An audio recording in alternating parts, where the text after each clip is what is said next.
Welcome to JK Tells a Story, where real-life dramas unfold. Sit back and enjoy today's tale. Are you ready, babe? Catherine asked. Without waiting for my reply, she moved closer to me.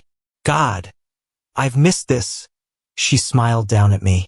But just as things began to intensify, I heard a strange banging noise. Catherine's smile turned into a mocking laugh as her image began to fade from my mind. I was almost fully awake now.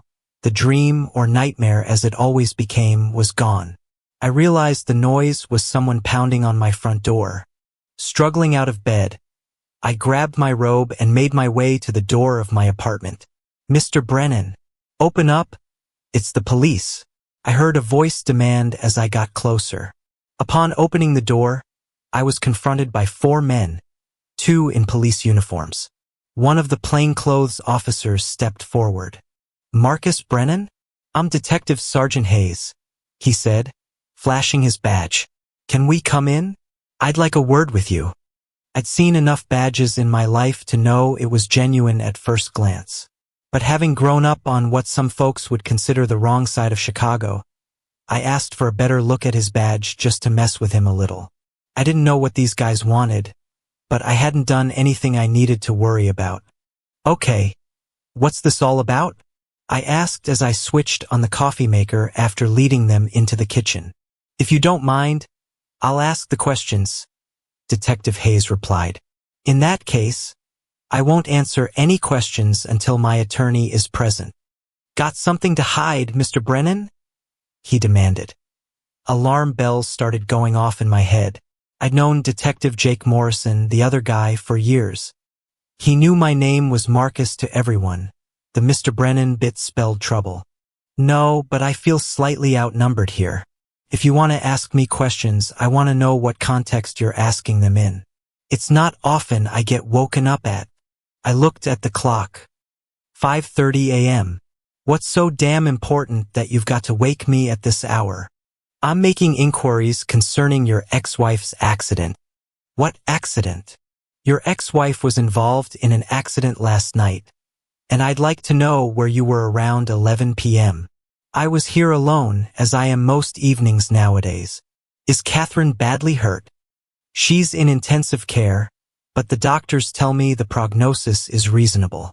Now, would you be so kind as to tell me where we can find your Range Rover? Do you suspect that had something to do with Catherine's accident? Mrs. Brennan and a Mr. Victor Ashford were walking down Elm Street at approximately 11 last evening. A Range Rover traveling quite fast mounted the sidewalk and drove straight at them. The car hit your ex-wife but missed Mr. Ashford. He claims it was a deliberate attempt to kill both of them. The Range Rover drove off without stopping. Now I'd like to take a close look at your Range Rover, please. You'll have to wait a couple of hours yet. She's at Martinez's auto shop having the transmission replaced again. She's been in there all week. Detective Hayes looked at the 2 uniformed officers, and they left, presumably to visit Martinez.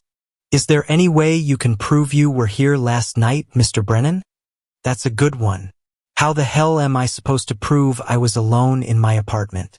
The definition of being alone means I had no one here to vouch for me, doesn't it? Well, in that case, I'm going to ask you to come down to the station and help me with my inquiries. Sure, but you won't mind if I call my lawyer first and then get dressed, will you? I called my attorney, who wasn't best pleased to be woken at that time of morning, and then got dressed. As we left the apartment, I happened to notice Mrs. Thompson, our local busybody, watching us through her kitchen window. Since her husband passed away some years ago, Mrs. Thompson had little else to do but monitor the comings and goings of her neighbors. The woman was an insomniac who spent half the night channel surfing and watching the parking lot. I turned to Jake Morrison. If you have a word with the old lady in there, she'll probably give you a detailed list of my movements all week. Nothing gets past her. She's got insomnia and sits by that window most of the night. Detective Morrison and Detective Hayes exchanged glances. Then Morrison walked back and knocked on the old woman's door. Hayes and I continued down to their car. After sitting there for about 15 minutes, Detective Morrison appeared from the apartment building, and Hayes went over to meet him. They had an animated conversation for a few moments. Then Morrison came over to me. To be fair, Jake Morrison wasn't really a bad guy. At school, we got along quite well together, but we'd had a couple of run-ins since he became a cop. The old lady says there's no way you left your apartment between 8 when you got home and 2 in the morning when she finally dozed off in her chair. She was watching some old movie marathon and had a clear view of the parking lot the whole time, he said. Does Mrs. Thompson really stay up that late? Apparently so. She also likes her gossip. I suppose you heard about the woman in 4B?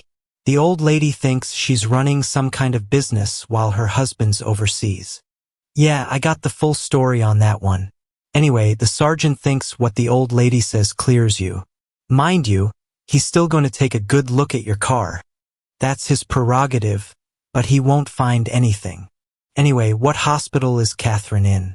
I'd like to check up on her. Northwestern Memorial. I'm afraid she's in a bad way, Marcus.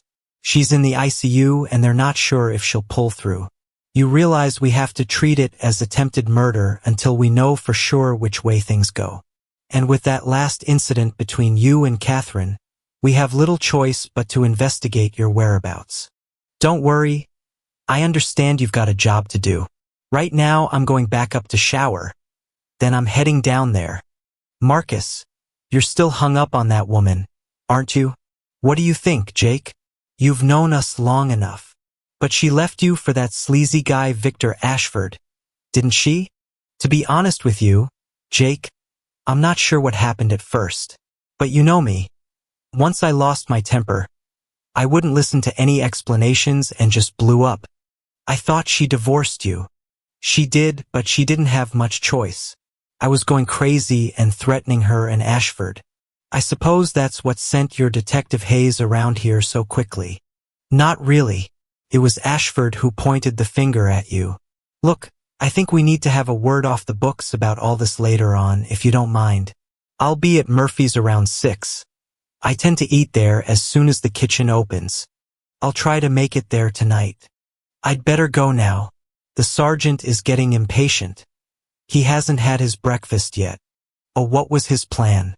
Let me sweat it out in a cell while he had his breakfast. Something like that. But since you hadn't been charged, he'd probably leave you waiting in an interview room for an hour or so. I watched the officers drive away and then went back up to my apartment to call my lawyer and let him know he wouldn't be required at the station. Then I prepared myself for my visit to the hospital. Catherine and I had met in a bar about 12 years ago. The guy she'd been with was apparently one of those guys who, when they get a few drinks in them, think they're king of the world and look for a fight. But he picked a fight with the wrong guy, someone quite small who I suppose he thought he could handle easily. He might have been drunk, but he wasn't that stupid. His trouble was he picked on a guy whose brothers were in the other bar. It might have been very messy if the manager hadn't been quick and got the police to turn up. Anyway, after her date was hauled off by the local police, I, being the gentleman that I am and seeing an opportunity, offered Catherine my protection and a ride home. Well, we never actually went straight home. We stopped at another bar for a quiet drink to calm Catherine's nerves. From there, we dated steadily for several months until she went off to college. It was 4 years later, and I was serving as best man at a friend's wedding. Who should turn up as a bridesmaid but Catherine? Now everyone knows the best man is supposed to look after the bridesmaid, so the next thing you know, Catherine and I wake up in the morning in the same bed. I'd been too drunk to remember our first night together, although I do remember being with one of the other bridesmaids earlier in the evening. Catherine must have been playing hard to get initially. I think she had expected me to wait for her while she was at college, but since I'd heard she was playing the field up there, I had no intention of being played for a fool. Anyway, let's cut to the chase. Catherine and I were married 6 months later when she was 4 months pregnant. I think we were very happy together. I'll say, I think, because you can never really tell what other folks are thinking, can you? All you can ever be certain of are the feelings in your own heart. Unfortunately, we lost our little Emma at 3 months, sudden infant death syndrome, they said. That's just their way of saying they don't know why your baby died. The trouble with that is there are always folks who will make up their own minds about what happened and gossip behind your back. Catherine's cycle went haywire after little Emma died. We tried really hard for the next few years, but Catherine just didn't get pregnant again. The doctor put her on birth control to regulate her cycle, but that of course didn't do much for our baby-making plans. She could, however, hold down a job after she was on the pill, something she'd had a lot of trouble with over the years. PMS is only supposed to last for a couple of days. When Catherine's cycle was messed up, hers could last for a couple of weeks at a time. Things were happier at home as well. With her cycle going haywire, home life hadn't been too pleasant on occasion. Well, things settled down for about 3 years. Then the subject of children came up again. We figured that the pill might have sorted out Catherine's cycle problem, and if she came off it, with luck things should return to normal. Best laid plans and all that. Catherine's periods now came at regular intervals, but we still didn't get lucky in the child department. Still, these things can take time. Then one afternoon I came home from work and Catherine wasn't home yet.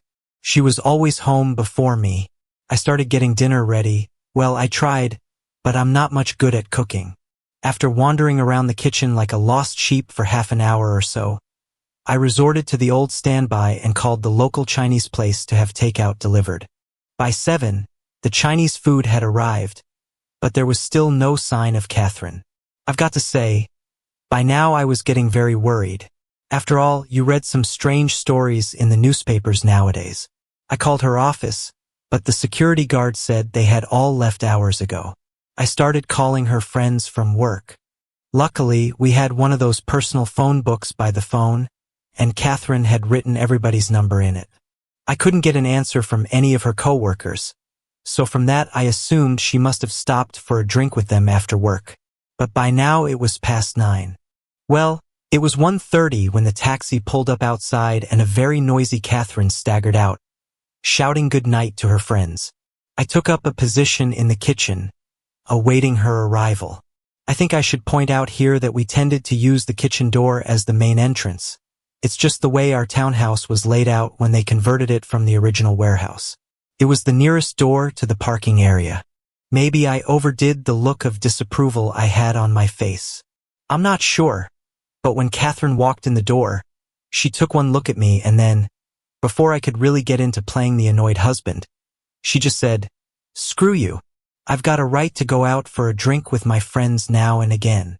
Then she turned, I assumed with the intention of going through the door that led to the hall and the stairs to the bedroom.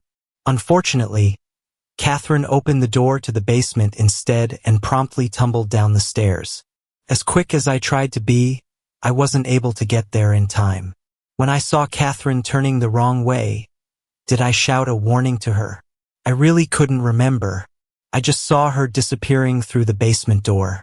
The ambulance arrived surprisingly quickly, and Catherine was taken to the emergency room.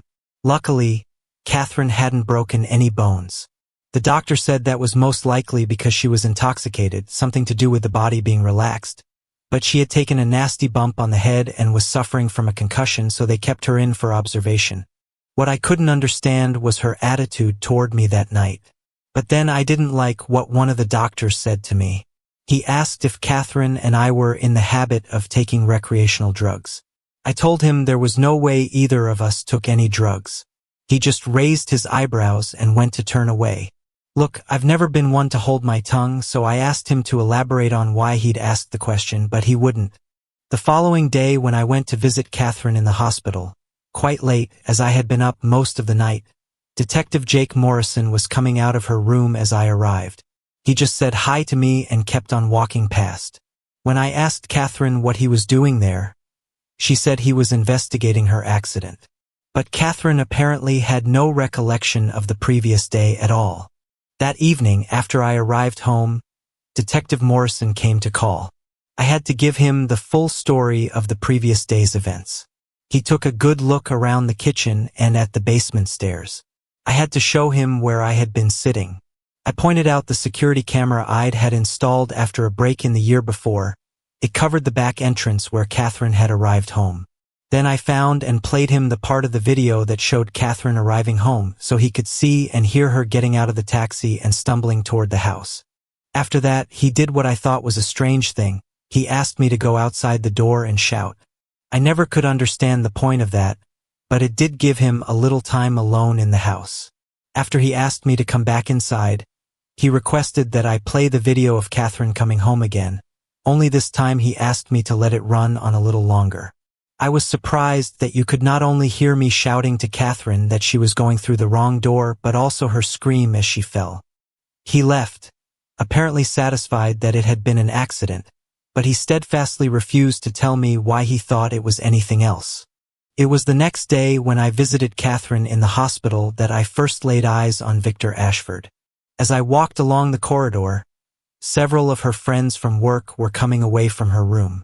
Later I was to find out that one of them was Victor Ashford.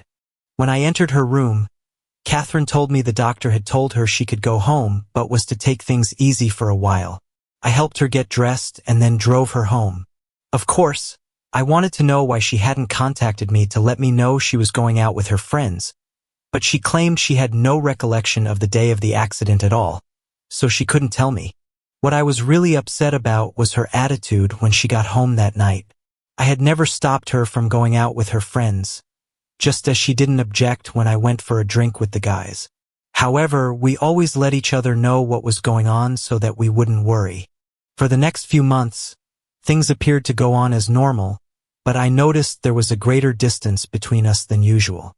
To be honest, things had never been completely normal. Catherine's PMS symptoms, as I mentioned, lasted longer than most people's, and her cycle was slowly getting messed up again. But this time things were definitely different, although I couldn't put my finger on what was causing the problem. It would have been easy to blame the PMS, but I wasn't convinced. Catherine was spending more evenings with her friends and was treating me in a very strange way. Don't ask me to explain, it was just a feeling. She showed a keen interest in exactly who I was drinking with when I was out with the boys and where we went. A couple of times she even showed up at the bar with one of her friends.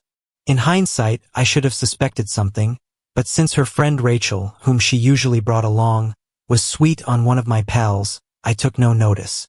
I just assumed it was the old matchmaker thing. Then, about 8 months after Catherine's accident, I came out of work one evening to be met by Detective Morrison and a couple of other officers. They asked me to accompany them to the station to help with their inquiries, telling me that if I refused, they would arrest me. At the station, a detective inspector whom I didn't know questioned me about Catherine's accident on the basement stairs for several hours. He went over the events of that evening again and again. My attorney arrived around hour 3 and put a stop to it.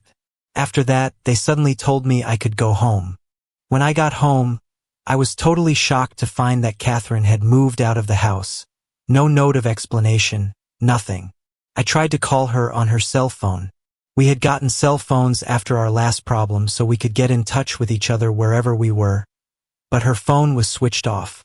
The following day, I was standing up the road from her office when Catherine finished work. She came out with one of her colleagues. I began walking toward her to ask what the hell was going on. But as I got closer, Victor Ashford appeared and put his arm around her. Now I could see that Ashford had seen me coming, but I'm positive Catherine and her friend had no idea I was there. Catherine made a move to push his arm away, which I noticed, but it didn't register in my mind at the time. I was angry and not really thinking straight. "Catherine, I need to talk to you," I said as I got close enough. "She has nothing to talk to you about," Ashford said as he stepped between us. "Get lost. I'm talking to my wife." What happened next was more of a farce than anything else. Ashford took up a classic boxer stance and started moving around like he was Muhammad Ali or something. "I'm warning you, I'm an amateur boxer," he announced. "Yeah, right. I'm really scared." "No, Victor, stay out of this. He'll hurt you," Catherine said, apparently in an attempt to get Ashford to back off. But Ashford wasn't having any of it and moved in close. I assume he was planning on taking me down. He aimed a left jab at my face, probably planning to follow it with a right cross as I noticed his right arm going back. Unfortunately for him, his left fist found my hand waiting for it. Grabbing his fist, I gave it a twist to the left, and he was forced to turn with it. We all heard something snap as I struck him in the side of his left leg just below the knee, and he collapsed. "You bastard!" Catherine shouted at me as she knelt beside the not-so-proud Ashford, who was writhing on the ground in pain. "Well, he asked for it. And you just had to be the big man and break his knee. What the hell was I supposed to do? Let him hit me.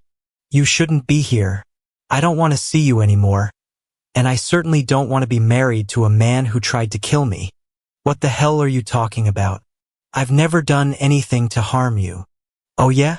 Well, I've had therapy, and it's helped me remember what happened the night you pushed me down the stairs." The conversation stopped at that point as two police officers grabbed hold of me from behind. I hadn't heard them arrive. They handcuffed me and pushed me into the back of a police van.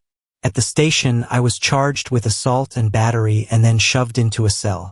You might get the idea now why policemen aren't my favorite people. Anyway, I called the same criminal attorney who had represented a few acquaintances of mine in the past. It didn't take him long to get me out. Fortunately for me, security cameras covered the street outside Catherine's office, and they clearly showed what had happened. Foolishly, I didn't press charges for assault against Ashford.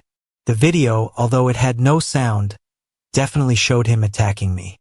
After that, I tried a couple of times to talk some sense into Catherine, but to no avail. Things really came to a head when a few of the boys and I went to a restaurant for a meal one evening. We'd been there for some time when who should I see walking in but Catherine and her best friend Rachel, followed by Ashford and some other guys. Ashford was still limping a little, using a walking stick. They didn't notice us sitting in our corner. When they sat down for their meal, Ashford sitting opposite Catherine, there was nothing lovey-dovey about the way they behaved toward each other. But I was really ticked off at seeing them together. The boys managed to keep me under control as we finished our meal rather hurriedly. The plan was for us to leave quietly, but Ashford couldn't keep his mouth shut. When he saw me, as loud as he could, he said, "Right now, Catherine, my love, what would you like for dessert?" It was so loud it was obvious it was meant for my ears. I changed direction so that I would walk past their table. The expression on Ashford's face changed from belligerence to a look of apprehension. When I got to the table, I stopped and, leaning down so I wouldn't have to speak too loudly myself, I told them, "If either of you tries to embarrass me in public again, I'll not be held responsible for my actions. Now, Catherine, if you want to set up house with this guy, apply for a divorce like any civilized person and don't try to think up lies to get me put in prison." I didn't, Marcus. This is not what it looks like. I didn't hear any more as I had walked out of earshot. As we got into the car outside, one of my friends told me that Catherine's friend Rachel had followed us out and was standing on the sidewalk calling my name. I just told the guy driving to drive on. A few weeks later, my attorney informed me that he had heard from Catherine's legal people. The divorce went through in a few months. Our house was sold and our assets were divided equally. Since there were no children and apparently Catherine was getting married again, there was no alimony to discuss. Well, she didn't ask for any. So that brings us to where we were just over a year after the divorce. Catherine was in the hospital again, and the police suspected I was involved in some way. When I got to the hospital, I was surprised to find that Catherine was still registered under her married name, Brennan. I had thought she would have changed it back to Holloway by now, or taken Ashford's name if they had married.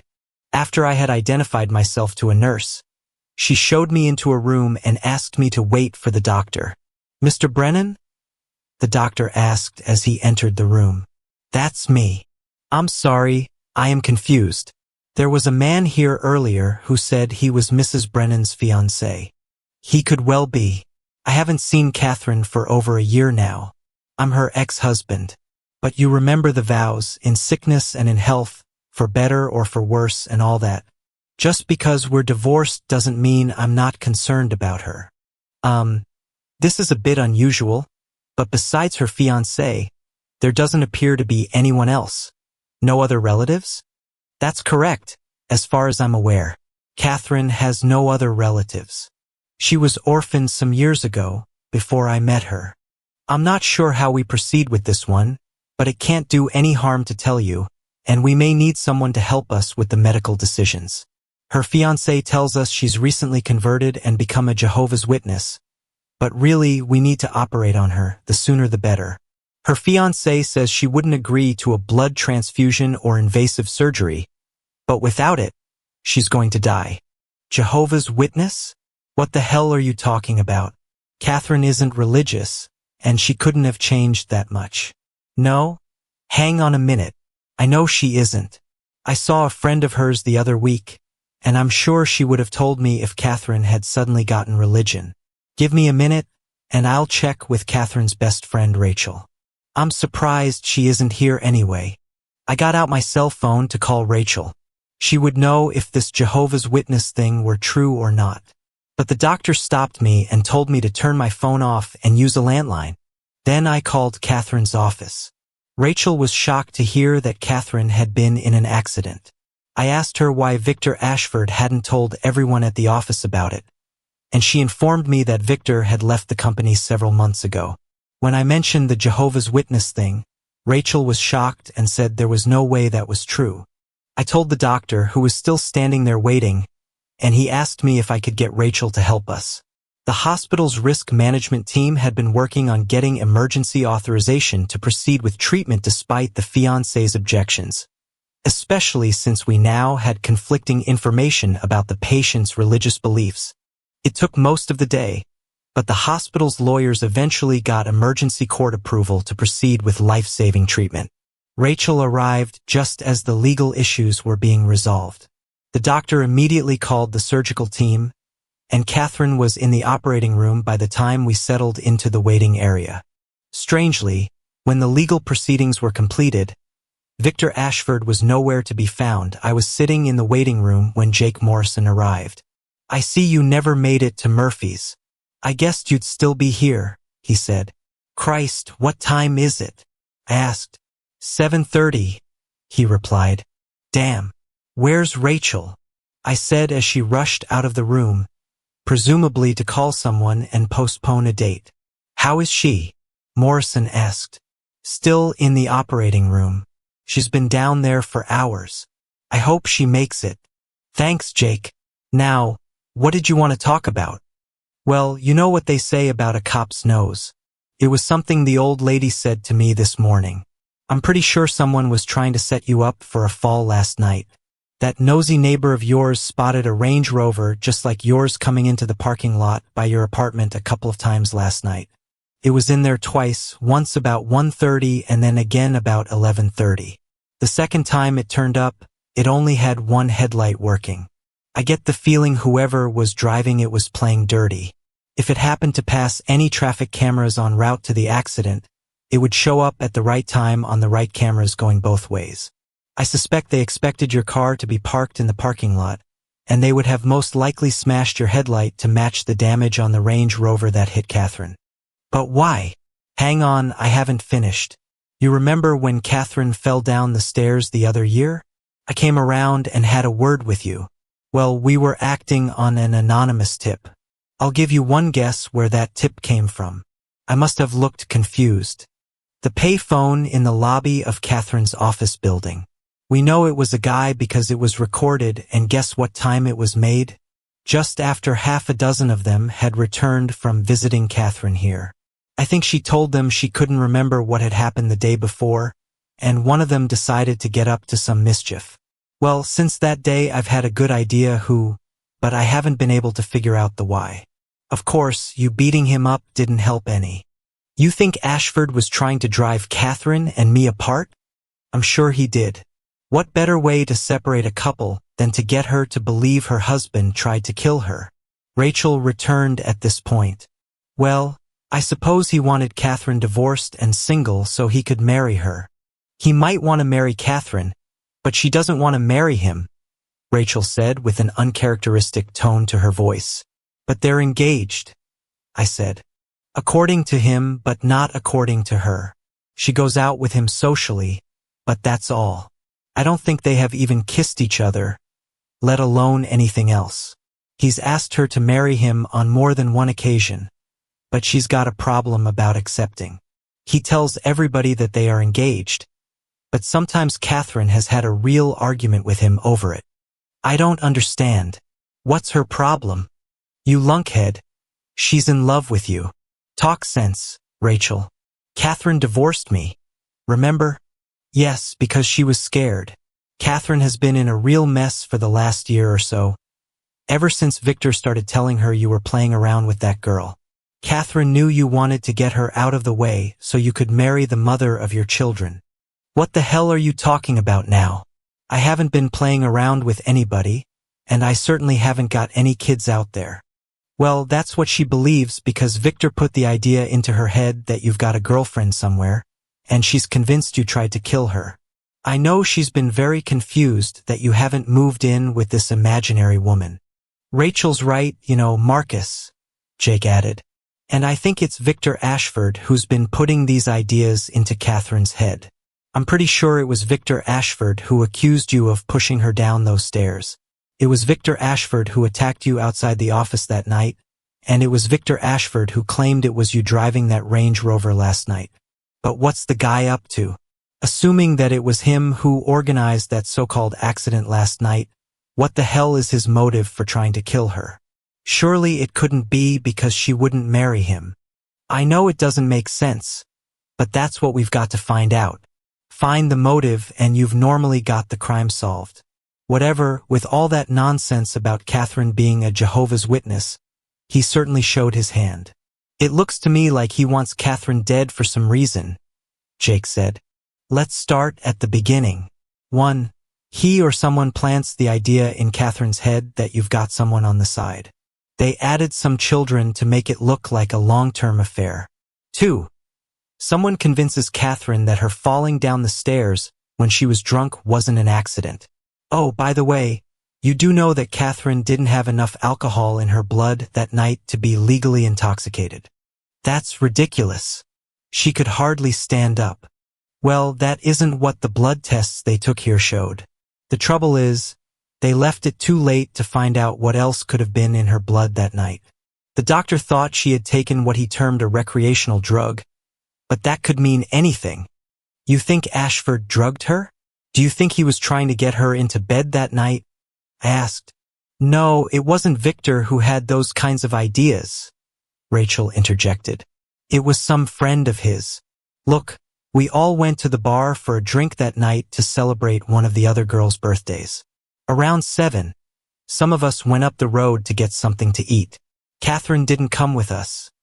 She said she was going home when she finished her drink. Anyway, when we got back to the bar around 9, Catherine was out on the floor dancing. Honestly, she was out of her mind. I'd never seen her dancing like that before. It was like she couldn't stop. Just after 11, the drink seemed to hit her, and she virtually collapsed. This Bob guy or whoever he was said he would take her home. Oh yeah? And you can see us letting that happen when Catherine was as drunk as a skunk. The girls and I insisted that she come in a taxi with us. This Bob guy wasn't too pleased about that, but we were adamant. Then Victor stepped in and told him to leave it. Come on, let's make that 3. What would have been your reaction if Catherine had woken up in someone else's bed in the morning? Marcus? Don't tell me. I can guess. That plan didn't work. So when our friend finds out Catherine's had an accident and can't remember what happened, he points the finger at you. But Catherine did remember. That shrink guy she went to, he was a doctor who hypnotized her, and she remembered. Rachel exclaimed. Oh yeah, I got the report on those allegations, Jake said. Look, I was in that kitchen the following day. Nothing Catherine said fit correctly. If there had been the fight that Catherine claimed they had, look, there just wasn't room unless half the furniture had been smashed, and it wasn't. And that door to the basement, it opens outwards. How the hell could Marcus have pushed her through it? Remember, there were no marks, no damage, nothing. Plus, the security camera is just outside the back door. The microphone would have picked up any shouting or screaming. All it picked up was Marcus shouting a warning to Catherine and her scream as she fell. No, I'm sure Catherine opened the door herself and walked through it, thinking it was the door to the hall. Have you ever heard of false memory implantation, Rachel? Well, that's what I suspect was somehow done to Catherine by that quack or whatever he was who hypnotized her. Her story was inconsistent with the facts as I know them. Do you have any idea who this therapist was? She went to see someone that Victor recommended, I think. Rachel replied. You see? Victor again. But just what was the guy up to? Jake asked, looking at me. Well, I'm damned if I know. If you wanted to steal my wife, why the hell would he try to kill her? Maybe we are looking at this wrong. Supposing Victor Ashford wanted Catherine dead all the time, Jake suggested. But why would you want to separate her from me first? I asked. That's what we've got to work out, Marcus, Jake said, sitting back in his chair, obviously thinking. Rachel, who had been looking very thoughtful, suddenly asked, Marcus, could Catherine have had any relatives with money? Not that I know of. Why? Look, I'm speculating here, but what if Catherine was going to inherit a lot of money from some relative you didn't know existed? You know, a long-lost aunt or something. Look, this is all a bit mystery novel, I know, but hear me out. Now let's just imagine for a minute that Victor Ashford is also related to this unknown benefactor, but a little further removed. So if Catherine dies, he would inherit. Now, here's the key part. In Illinois, if Catherine were to die while she was married to you, and she had no will, the inheritance would go to you as her surviving spouse. But if you were divorced first, before she inherited, it wouldn't go to you. It would go to the next nearest blood relative in line, and I'll bet I can guess who that is going to turn out to be. But why the attempted frame on me for the accident last night?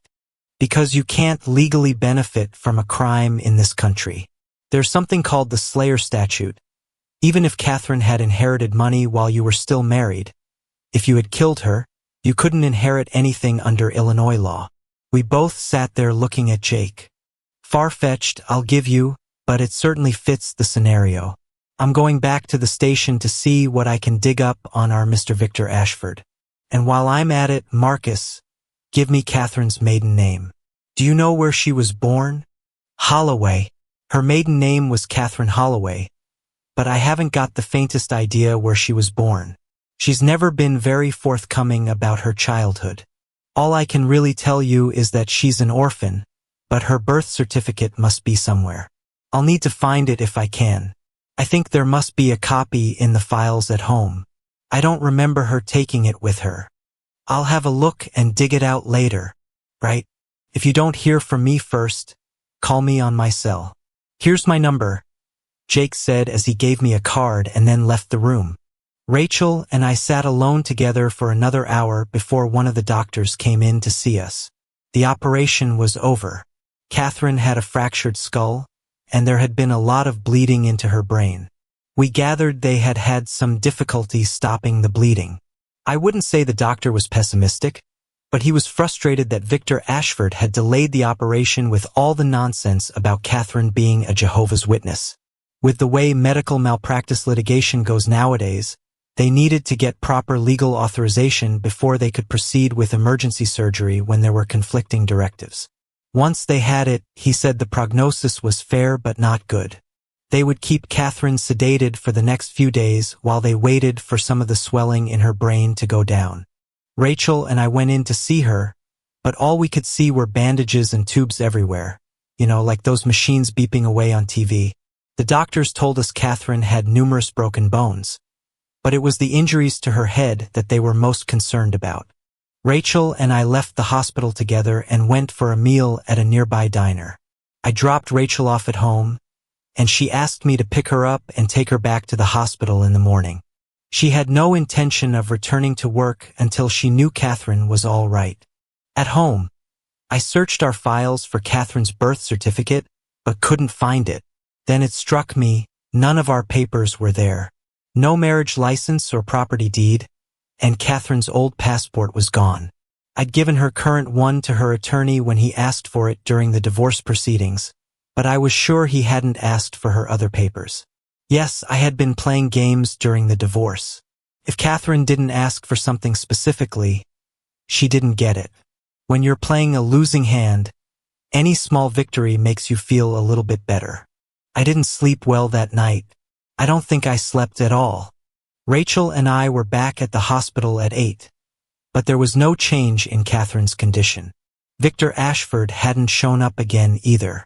I called my office and told them I'd be taking some personal time. They were understanding. The advantage of being good at your job is that they want to keep you around. Jake Morrison turned up again around 12:30. I noticed Detective Sergeant Hayes came with him this time, but he stayed well away from me except when he came over to ask how Catherine was. He'd already spoken to the doctor, so I think he was trying to build some rapport. Jake said they'd been investigating Victor Ashford extensively. Whoever he was, he had stolen someone else's identity years ago. The real Victor Ashford, according to the Social Security records, was living in Australia and had been for over a decade. The address he had been using was for a rented room in a boarding house. Apparently, the landlady only ever saw him about once a week when he collected his mail. Everything that was known about him was fabricated. They'd also discovered he'd been using false references and credentials to get the job at Catherine's company. Something that would normally be caught in a proper background check, but he'd somehow slipped through. 2 weeks passed with Rachel and me sitting by Catherine's bed all day, every day. Then one morning, Jake Morrison came in and told us he'd managed to trace Catherine's now-deceased great-uncle. Apparently, the man had died 6 months before our divorce was finalized, leaving several $1,000,000 that Catherine would inherit. The estate had been tied up in probate court, and the lawyers had only recently tracked down Catherine as the sole surviving heir. It turned out she had been orphaned much younger than I had thought. She had been adopted, and her new parents had changed her surname. Jake had been to see them, and they told him she had not taken the news of her adoption very well. A rift had formed between them, and she had effectively run away. They hadn't seen or heard from her since she was 18. They turned up at the hospital one day, but they didn't stay long. It must have been upsetting for them to see her in that condition. I told them I would let them know when she regained consciousness. They thanked me and said they would return then. One of the nurses told me they called 3 times a day after that for progress reports. Weeks after the accident, things had changed a little. Some of the bandages had been removed, but we still sat there listening to the monotonous beep of the heart monitor. One of the machines that were recording Catherine's brain activity had been showing signs that made the medical staff optimistic, but they meant little to us. Rachel and I had both returned to work by then. We had a rotation going. I sat with Catherine one day, Rachel the next, and one of the other girls from Catherine's office took the third day. Then it was my turn again. Both Rachel and I visited every evening and ate together afterward. We had our own table at the diner by then, and a sign had appeared on the wall saying, "Reserved for hospital visitors." The staff had overheard Rachel's and my conversations and had become invested in Catherine's situation. We did all we were supposed to do. Played music that Catherine liked, talked to her about everything and anything. I discovered Jake Morrison was stopping by after he finished the late shift to read Wuthering Heights to her, Catherine's favorite book. He'd spotted her well-thumbed copy on her bedside table when he was searching her apartment for her documents.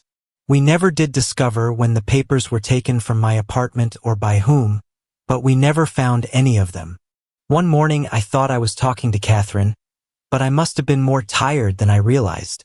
Suddenly I heard a croaky voice quietly say, "Hello, Marcus. Are you awake?" I'm not quite sure what I did then. I know that the table beside me with a cup and saucer on it went flying, and the noise brought the nurses running. I must have said something to Catherine, but I have no idea what. The next thing I remember is being ushered out of the room when the doctors arrived. Then I started making phone calls, which led to folks arriving in droves. However, they were not allowed into Catherine's room. After some time, a nurse called Rachel and me out of the waiting room where everyone had congregated. She told us we could go see Catherine again. When we reached the door, I stopped and let Rachel go first. She walked over to the bed, and I saw Catherine smile at her. They started talking to each other. I took that as my cue to leave. I had done my duty, staying with Catherine while she was at death's door. Now with my duty done, it was time to get on with my life. I stopped by the diner to give them the news and watched as they put up a sign saying, "She's awake." Then I went home to pack. The last month or so had been a strain on me. Hell, the last few years had been a strain. I wanted to be somewhere else for a while. My boss wasn't too happy when I told him I was taking extended leave to visit my buddy in Florida, but he didn't argue too much. I had been at my friend's place in Tampa for about 10 days when Rachel showed up. Curious as to why she was there, I watched her get out of the taxi. The way she walked up to the pool area where I was sitting let me know she was not in a good mood. "Just what the hell do you think you're playing at, Marcus?" she demanded when she got close enough for me to hear. "What's your problem? Can't a guy take some time off?" "No, not when your wife needs you, you can't." "Hang on, Rachel. You're forgetting Catherine isn't my wife anymore. She divorced me, remember? She decided she didn't need me anymore." "Well, why did you sit beside her bed for 5 weeks while she was unconscious then? Duty, nothing more. In sickness and in health, till death do us part and all that. Don't give me that bull. You love her. Doesn't matter, Rachel. Catherine divorced me. What I feel for her is unimportant now. Marcus, she loves you. I don't believe that for 1 minute. Remember what she did to me? That wasn't love. No, it was a confused girl who needed help. Well, she chose someone else to give her that help. Now she's rich enough, she'll have plenty of guys willing to help her. Don't worry about that. That's the point. I am worried. Look, she loves you and needs you. What for? For her to yell at? To call me a murderer? Or to beat up her boyfriends when they get mouthy and give her an excuse to call me names? You're really angry with Catherine, aren't you? I am. I love her, but the year we were apart, up until she had that accident, I think I was happier than I'd been in the previous 6 years. I can't say I was happy to be without her, but I wasn't walking on eggshells every day because I didn't know what kind of mood she was going to wake up in. And let's be honest, I was starting to move on.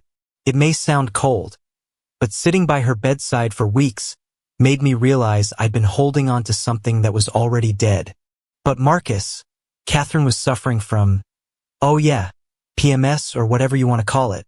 But remember, she accused me of trying to murder her. I don't need all that drama in my life. No, it wasn't PMS. The psychiatrists think that the hormone thing made it worse, but they are sure Catherine has probably been suffering from clinical depression ever since little Emma died. And you know Catherine's memory of you trying to kill her was implanted while she was hypnotized. That's bull, Rachel. PMS or clinical depression, what the hell am I supposed to be, a psychiatric nurse or something? And I'll never believe you can make anyone remember something that didn't happen through hypnosis. But Catherine recalls that evening in detail now. She says it was like watching what was happening without having any control over it. She remembers swearing at you and even knew she was opening the wrong door. She says she just couldn't stop what was happening. I don't give a damn anymore. Look, I did my bit. I was there when she needed me.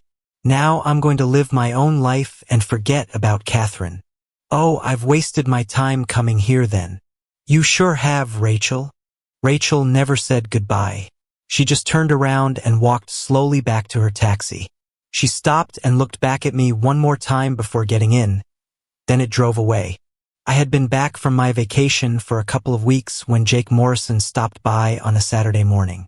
He found me in the midst of packing up everything as I was moving to a small house on the other side of town. He told me they still hadn't been able to track down the man using the alias Victor Ashford. They were pretty sure they knew who he was now. Apparently, they believed he was a great-nephew of Catherine's benefactor, but since he was born out of wedlock, that had put him out of the running for the money unless there were no other living relatives. The inheritance laws were complicated, but essentially, if Catherine died unmarried and without children, he would be next in line. Jake asked me why I hadn't gone to see Catherine since I'd been back. And well, we had the same kind of argument that I'd had with Rachel. I won't go into that one. About 6 months later, my attorney asked me to call on him. He told me about Catherine's inheritance, apparently almost $8 million. He explained that since her great-uncle had died 6 months before our divorce was finalized, and since we had been legally married at the time of his death under Illinois law, I might have a claim to a portion of the inheritance as her former spouse.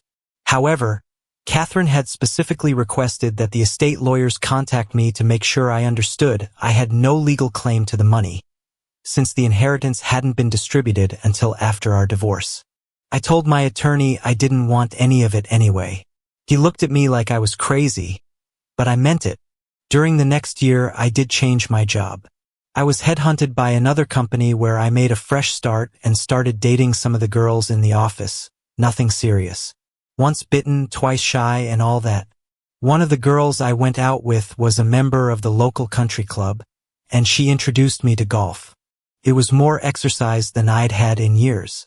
I wasn't much good at it, but I enjoyed playing, so I joined the country club myself. Generally, I tended to play on my own. Not being very good, I wouldn't embarrass myself too much that way.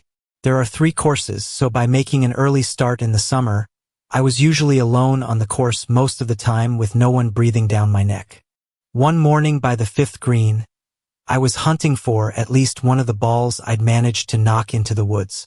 After looking around for a while and locating 2 balls that weren't mine, I was just coming out of the small wooded area but on the wrong side, over by the 6th tee, when someone on the 6th must have sliced a ball that connected directly with my nose. I was stunned for a couple of minutes and found myself sitting on the ground, nursing my nose. When the culprit came over, apologizing profusely, I demanded angrily, "Hasn't anyone ever told you to shout for before you tee off?" I couldn't see a thing as both my eyes were watering so much. "I'm sorry, Marcus. I didn't realize you were so close." I knew that voice, but for a minute I couldn't or didn't want to place it. "Who are you?" "I can't see," I demanded. "Don't you know?" the voice asked. I did know, but I didn't want to. "I can't see." "Point me in the direction of the clubhouse," I said as I got to my feet. "What about your stuff?" "I'll walk back with you and carry your clubs for you." "No, don't bother. I'll get one of the caddies to collect them for me." "Marcus, I can't let you go off like this. I'm coming with you." "No, leave me alone. Haven't you messed up my life enough?" "Marcus, I never meant to treat you so badly. I didn't realize how badly I'd behaved toward you until Rachel told me when she came back from Florida. That's over now, Catherine. Just stay out of my life in the future. Will you?" "No, I'm not going to do that, Marcus. I love you, and I believe you love me." "Well, you might not love me at this particular minute as I've just hit you with a golf ball, but I know I can make you love me again. I had planned to run into you out here. I'm sorry I actually hit you. What's it going to take, woman, to convince you to stay away from me?" "Well, I'd suggest you start by trying to get a restraining order, but since I've got enough cash to fight you on that all the way to the Supreme Court, I think you'll be wasting your time on that one. Look, the sensible thing is for me to take you to the clubhouse and then to the hospital if need be. We can talk about everything else later." "Well, I'm having that dream again. There she is, like always. But hang on. What's that noise? The babies are crying." "Don't worry about that. The nanny will see to them." "That's what she's paid for," Catherine said, smiling down at me. Life goes on. Thank you for your viewing. See you next time. If you enjoyed this, subscribe to JK Tells a Story for more tales.